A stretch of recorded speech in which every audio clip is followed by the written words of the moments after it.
Votre bulletin d'information communale, BIC.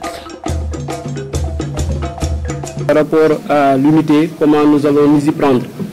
Donc, je l'ai évoqué tantôt. Inch'Allah Rabbi, nous allons mobiliser toutes les forces vives, mais aussi toutes les bonnes volontés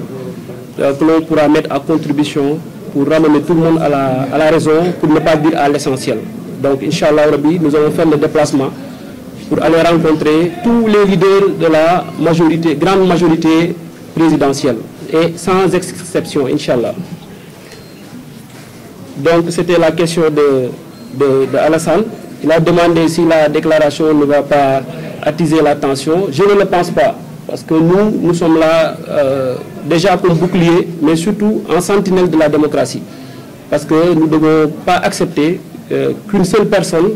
pour ses ambitions personnelles, démesurées, qu'il puisse mettre ce pays-là vraiment sens dessus, sens dessous, pour pouvoir atteindre son objectif. Et là, il est de la responsabilité, au-delà des acteurs politiques, mais de tous les Sénégalais, de faire face à cette personne. Parce que c'est un danger pour le Sénégal. Quelqu'un qui théorise la violence, les meilleurs sur la couille, la durée du saga, nous ne pouvons pas le donner. Donc, je pense que nous avons tous vu sa manière de faire et de parler, donc qui vraiment frise quelque part, vraiment. Un peu des fois même la folie, parce qu'on peut avoir l'esprit de pouvoir appeler les gens à l'insurrection, à la révolte.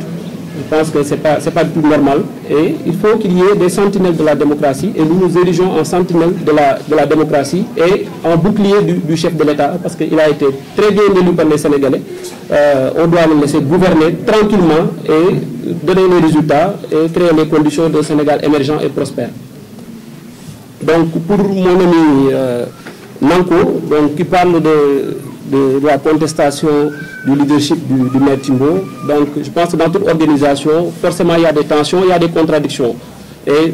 c'est ce qui fait même des fois avancer des choses, mais que cela se passe en interne, que le linge sale se lave seulement en famille. Donc c'est ce que je peux dire par rapport à ça. Et il est incontestable que c'est lui le coordonnateur départemental de la coalition Benno Bokk Yakaar. Donc, Inch'Allah Rabbi, nous allons travailler à apaiser vraiment les relations, à instaurer un climat de stabilité dans le département. Donc, pour le report des élections, donc, nous avons une opposition qui est pleine dans ses contradictions. Parce qu'aujourd'hui, si nous en sommes là, c'est à cause de l'opposition. C'est eux qui avaient demandé,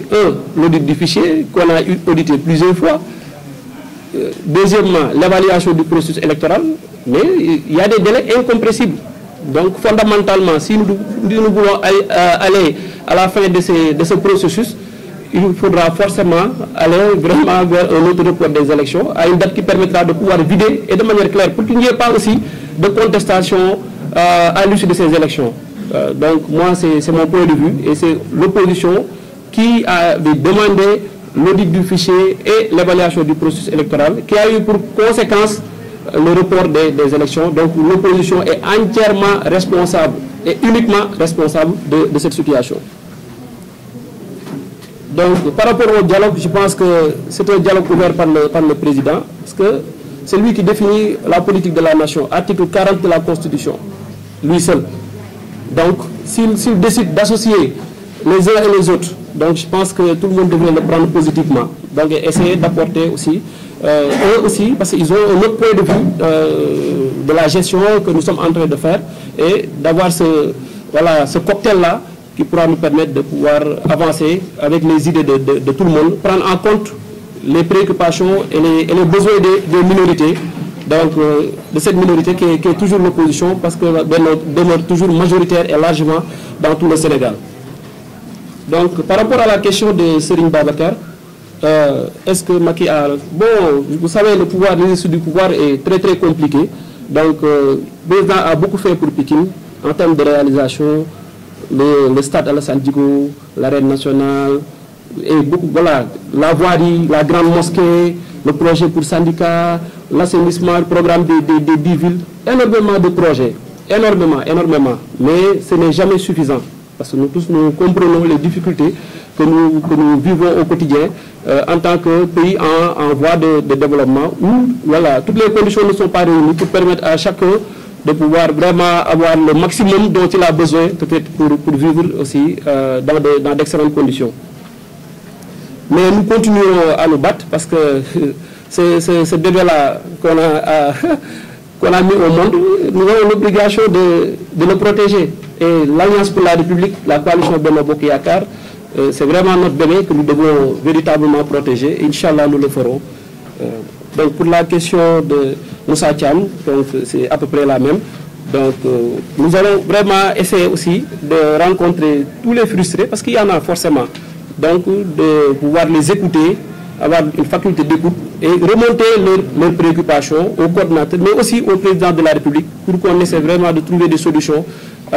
pour tout le monde, au-delà même des militants, pour toute la population, même si on ne peut pas tout faire voilà, d'un seul coup, mais au moins qu'il y ait un processus qui est enclenché, et au bout de quelques années, on pourra peut-être toucher la plus grande partie de la population. Donc pour la dernière question,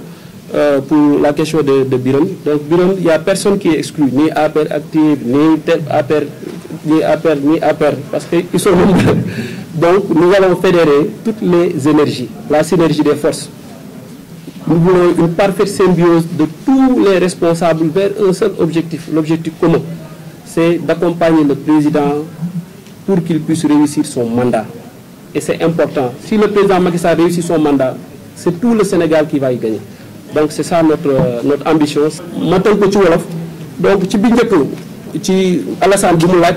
mooy pour comment dañ ciy jaaree pour jàmm ji ñu bëgg ak dal ak booloo bi ñu bëgg ci doomu Pikine yëpp sans considération d'appartenance politique, parce que loolu ku nekk nag mën nga joxe sa xalaat mais du warul taxaw ñuy seq bañante wala seq gaañante wala seq yàqalante. Donc dinañ ci dem seeti jëpp te duñ ci bedd kenn pour ñun ñëpp ñu oo leen ñun ñëpp ñu jàppale président ngir yéene bi mu am ci Sénégal moom ñu ko mottali. beneen bi si ñi nga xam ne opposant lañ xëy da nekk fii c'est le droit de s'opposer. ñun li ñu wax mooy du ñu nangu ko ñëw di yàq waxuñ dañuy yàqal de. Donc man ku ma xam ci département de Pikine xam ne kenn mësuma dégg si coow et je communique même pas beaucoup si ay firnde, parce que pour man nit bu dee kilifa da nga war a toppatoo des choses essentielles. Il faut être au-dessus de la mêlée. Kilifa du nekk tout le temps si ay détails. Donc moo tax ñun aussi dañu bëgg saa su ne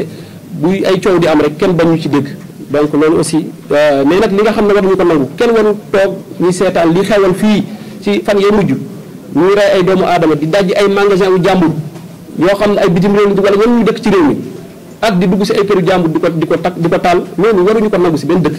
Parce que bu demee ba ci esprit boobu mu dugg si nit ñi képp ku am jafe-jafe la loi du talion moo fi instauré wu. Dootul am justice, dootul am institution, dootul am état de droit. Ku nekk lu la neex def ku mën sa morom duma loolu waruñu ko nangu. Ku bëgg nguur da ngay toog di wax sa programme wax sa projet wax sa vision ci Sénégal te man opposition Sénégal gisuma seen programme gisuma seen i proposition gisuma seen projet de société. Opposition la boo xam ne ni opposition de critique facile et de nihilisme. Nihiliste lañu lu ñu def baaxul lu ñu waaj a def baaxul lu ñu am comme gis-gis baaxul alors que opposition force de proposition la war a doon da nga war a am ay xalaat proposer un programme alternatif mooy tey lii le président bi xalaat man de dëgg yàlla jàpp naa lii mu xalaat baaxul wante lii mooy li xalaat bi gën. Sénégalais yi aussi ñu jugé mais que lépp ñu def ko dans le respect des institutions et de l'état de droit et du calendrier, voilà, que la légitimité populaire ñu mën ko am à travers des élections mais pas di génn si mbedd wala oo ay nit ñuy génn di taal ak di yàq. Donc ci question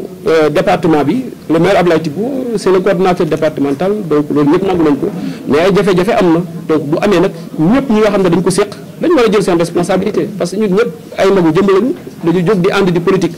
ndax benn jëmm muy le président de la République. Donc tey li ñu bokk ñun ñëpp dañoo war a bokk di ko defar ndax bu ñu ko yàqee dina yàqal suñu bopp yàqal askan wi te askan wi dañoo soxla nit ñoo xam dañu leen di liggéeyal pas ñoo xam ne dañuy nekk ci xëccoo ci xiiroo ak ci ŋaayoo. Moo tax am na commission boo xam ne taxawal nañ ko incha allah rabbi mu nekk commission réconciliation et remobilisation parce que nit ñi foog ñu jógaat yëngatuwaat te ku mel ni Baye Amadou Gueye Koutaay amul ku ko gën a indiqué ci loolu ndax tey ku ne xam na ne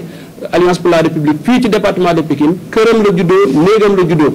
donc ba ñii li si xew yëpp xew si ñëpp ñëw fekk si ko donc ku mel nii yaakaar naa ne ku mu waxal si département bi war nga dégg moo tax moom aussi ñu fas yéene ko mettre à contribution ak toutes les bonnes volontés képp koo xam ne yàlla Macky Sall moo la ñor liggéeyal Sénégal moo la ñor liggéeyal Pikine moo la ñor ñun ñëpp ñu boole suñu doole pour jàppale leen. donc ci report élection yi moom li ma si wax opposition bi moom moo waral report bi ndax pouvoir bi ñun pare nañ bu yàgg ñoom ñoo ne woon bu ñu dem élection te audité ñu fichier bi fichier boo xam ne audité nañ ko ay yooni yoon audit bu mujj bi Union européenne defoon dañ nekk fiable à 98%. donc foofu yaakaar naa ne fichier boobu bu ñu laajaatee ne bu ne dañ ko càmbar président Macky Sall en bon démocrate mu ne leen amul problème nañ ko càmbar loolu moo waral temps bii mu jël nii diggante bi nag ku ne xam ne ne coronavirus bi ñëw na fi def ay jéye donc ak li nga xam ne dañ ko laajal muy évaluation processus bi mu laaj aussi ay délais yu incompressible parce que mënoo laaj dara on peut pas vouloir une chose et son contraire nañu audité bi dafa war a jël temps au même moment nañu def élection mais mënoo def élection te pare woon processus bi il faut processus bi pare nga xam ne élection yi ñu jëm incha allah rabbi buñ ci jógee contestation du am parce que règle du jeu yi ñi nga xam ne yëpp ñooy acteurs yi dinañ ci déggoo maase si ne xam ne ñii la amee bu ñu demee askan wi ku mu fal parce que nag fal ak folleku nit ñi foog ñu doyloo seen borom suñu borom mooy fal mooy jox ndomba tànk su ko namee mooy lay dugal ci xolu doomu aadama yi ñu dem jox la carte yi donc ñëpp ñu xam ne yàlla mooy fal donc du ay njuuj njaaj du tappale du leneen da ngay dem dagaan baatu askan yi boo demee ba toll ci képp koo xam ne moom la ñuy jox baat wax dëgg yàlla ñu nangu ko ne moom lañ jox baat ñu bàyyi ko mu déroulé ki nga xam ne dafa bëgg a dem ci leneen moom aussi mu dem ci leneen donc ci li nga xamante ne mooy cër bi nga xam ne président de la république moom la war a delloo Pikine delloo ko ndaw Pikine donc loolu bëri na ñu koy ñaxtu mais dañ leen di xamal ne président ku am cofeel ci Pikine la xëy na nag conditions yi ñu war a créer ngir njëriñ li mu yéene Pikine mu war a am loolu dañ ci war a taxaw te nangu naa ne taxawaay bi xëy na desoon na ci responsable yi ñu fexe ba déggoo am fexe ba unité am ñu xam ne njëriñ li fiy dugg askan bi moo koy doon te moo ci jëriñu donc loolu moom vraiment dama koy confirmer xam ne nag incha allah rabbi président ku yàgg a defal Pikine la lim naa fi lu bëri programme de 10 villes 3900 branchements la terre bi dafa jaar Pikine stade Alassane Djigo mu réhabilité ko arène nationale bi pare na maison de la jeunesse et de la citoyenneté keroog lañu teg pose prioritaire lépp Pikine grande mosquée bi Pikine le marché syndicat bientôt lancé Pikine donc loolu yëpp bu amee nga xam ne kooku am na yéene ak cofeel parce que histoire Pikine ak président Macky Sall dafa yàgg c'est depuis l'opposition bi ko kenn nangu la recevoir Pikine moo ko recevoir biñ ci jógee dafa gagné élection présidentielle contre candidat Abdoulaye Wade président sortant tout puissant am ay kilifa yu mag yu nekkoon fii ay président assemblée ay directeurs généraux ay ministres